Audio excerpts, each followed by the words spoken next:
How many people were at the Last Supper? If you go by art, say Leonardo da Vinci, who portrays these apostles and Jesus, there are 13 of them, and they're all lined up, of course, on the far side of the table, as if ready for a photograph to be taken.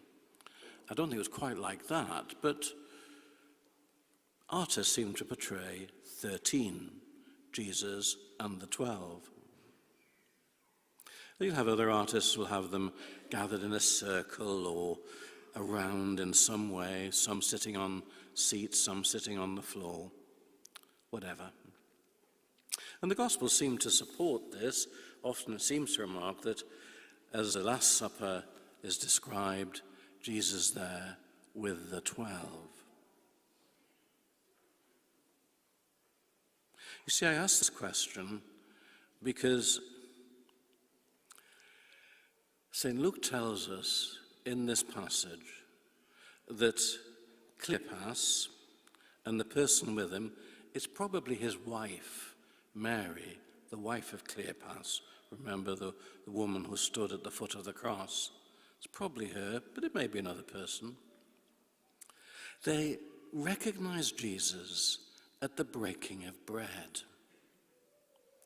Now, St. Luke, writing this gospel passage many years after the time of these events, is probably giving us a message that somehow it's in the Eucharist that these two disciples recognize Jesus, just as you and I are invited to recognize the presence of the Lord at the breaking of bread, at Mass, in the Eucharist.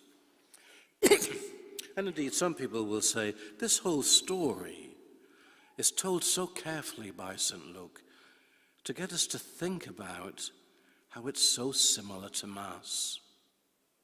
You see, the first part of the story is about the proclamation of the Scriptures. Jesus explains to them on the road all of the passages that are about him.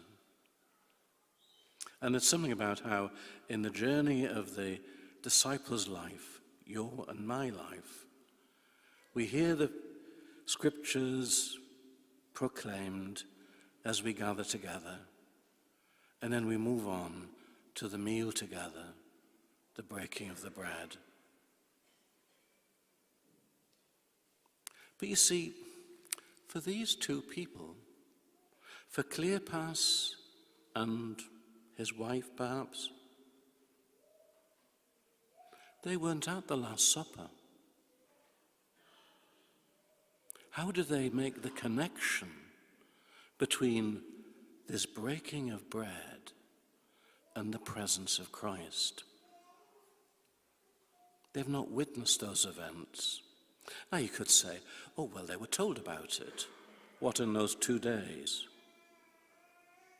The time of Jesus' crucifixion and the despair, that they're told about the Eucharist. Unlikely, I'd have thought. But you see, there's something else that goes on in the Gospels that seems to connect up with the whole ministry of Jesus. The point is that Jesus regularly sits down with the disciples and eats with them. Not the Eucharist, not the institution of the Eucharist, that's the night before he dies. But the whole point was he sat and had meals with them. After all, he's picked up on this, isn't he? He's told off for doing this, for sitting with sinners and eating with them.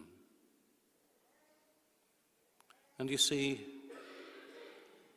at each of those meals as the leader of the group, like the father in any family at the beginning of a meal, Jews always began with breaking bread, saying a prayer. And the idea was really that in all of that, not only was there grace before meals, but the one who presided was, in some sense, welcoming and reinforcing the idea that each person there to whom he gave the bread was part of it, sharing in the meal. That's why the people who observe this are scandalized, because Jesus gives these sinners the bread. He makes them welcome. He goes further than that. Even when he's at a meal that he's not presiding at. Do you remember the story of the house of Simon, who seems to be a leading figure, if I remember rightly, a Pharisee?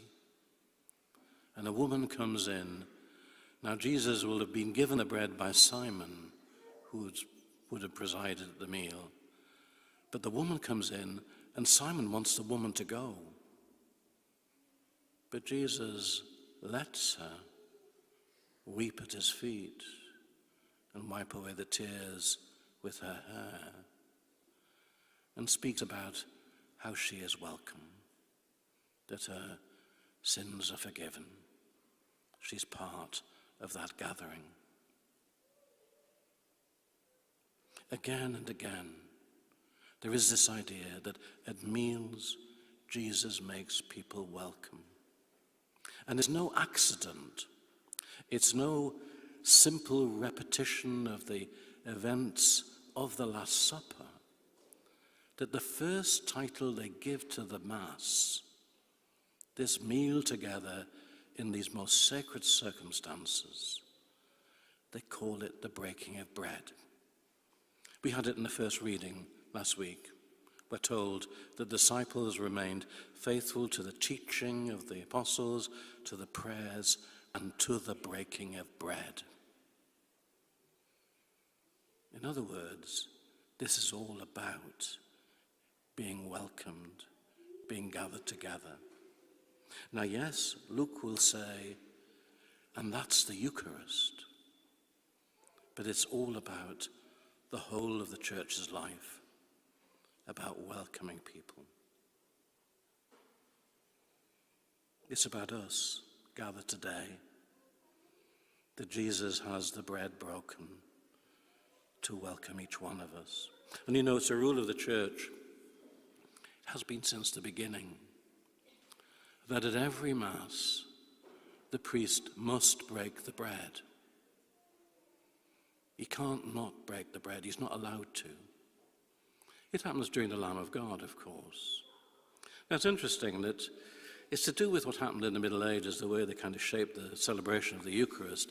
But there are many priests who, because of the way they were trained, I suppose, and just the pattern in which they became accustomed, they'll break the bread at the Lamb of God, and then they put the two halves back together again and hold it up as if it's still a single host and say, "Behold the Lamb of God."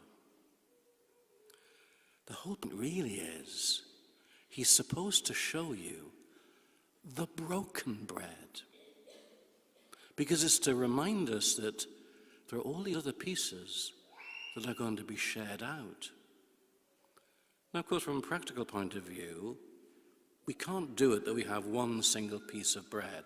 It would just take too long to divide it among ourselves.